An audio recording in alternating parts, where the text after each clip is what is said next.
Bonjour à tous, on se retrouve aujourd'hui pour un petit tutoriel de 3 minutes, 3 à 5 minutes pour le site 3 minutes pour apprendre.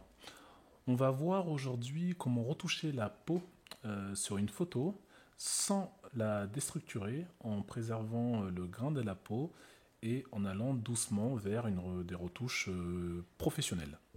Pour cela, on va utiliser un outil qui s'appelle l'outil correcteur. C'est cet outil-là que vous pouvez trouver sur la gauche de votre barre de menu Photoshop, ici.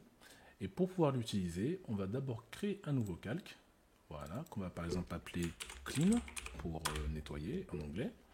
Et cet outil correcteur-là, il marche de la façon suivante. Il faut trouver par exemple un endroit avec ce bouton qu'on veut par exemple enlever. On va appuyer sur la touche Alt et vous voyez qu'en appuyant sur la touche Alt, ça va changer le curseur. En fait, cette cible signifie que vous pouvez sélectionner en cliquant sur une zone et ça garde en mémoire cette zone. Si vous voyez, si je déplace un peu mon curseur, vous pouvez voir qu'il a pris la zone ici, il la garde en mémoire en appuyant sur Alt. Et une fois que vous avez fait ça, vous avez juste à peindre sur la zone que vous voulez remplacer et voilà. Ici, hop, donc cette tâche qu'on a par exemple là, pour ce faire, je vais par exemple cliquer sur cette zone là, et ensuite je peux peindre, et voilà. Et on continue, tranquillement, appuyez sur Alt, cliquez sur une zone, peignez la zone que vous voulez enlever. Hop, et on peint. Et on peint, et on continue comme ça pour enlever toutes les imperfections qu'on ne veut plus sur le visage ou sur le corps du modèle. Tout simplement.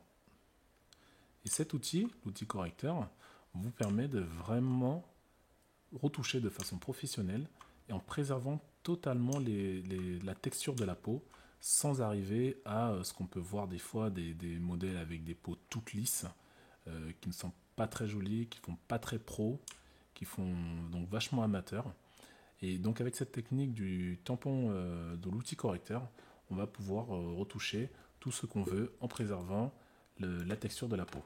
Et vous voyez, même si je veux par exemple enlever ce cheveu, je vais zoomer un peu plus, vous voyez mieux.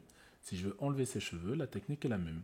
Je descends la taille de mon curseur, qui fasse à peu près la taille du cheveu, donc de la zone que je veux remplacer. Je clique pas très loin de cette zone-là, et je peins. Voilà. Donc Alt-clic, je sélectionne la zone, et je peins à l'endroit où je veux enlever. Voilà. Et ça fonctionne super bien. On continue encore ici.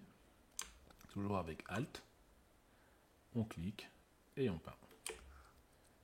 On continue. Heureusement, sur cette photo, il n'y a pas énormément de choses à enlever. Des fois, suivant le niveau de retouche qu'on vous demande ou que vous souhaitez, vous pouvez passer un peu de temps avec l'outil correcteur. Voilà. Ici aussi un peu. Peut-être un peu ici. Au niveau des yeux, il y a quelques petits boutons.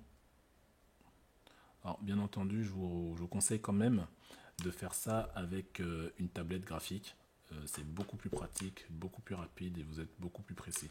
D'ailleurs, de façon générale, et je le dirai assez souvent sur les tutoriels, je vous conseille largement d'investir assez rapidement dans une tablette graphique. Moi, je travaille avec une tablette Wacom et elle marche super bien. Même si des fois, comme là, elle veut un peu faire des siennes. Voilà. Donc on peut dézoomer un peu et quand on regarde déjà ce qu'on a fait, voilà, vous voyez la différence, c'est quand même largement mieux. Et ce n'est que la première étape en fait de la retouche photo parce que bien entendu ensuite il y a d'autres étapes à faire pour vraiment arriver sur une très belle peau sans les imperfections et en gardant toujours ce côté très naturel, ce grain de peau d'origine. Je vous laisse donc continuer de votre côté et on se retrouve bientôt pour la deuxième étape de la retouche photo. À très bientôt.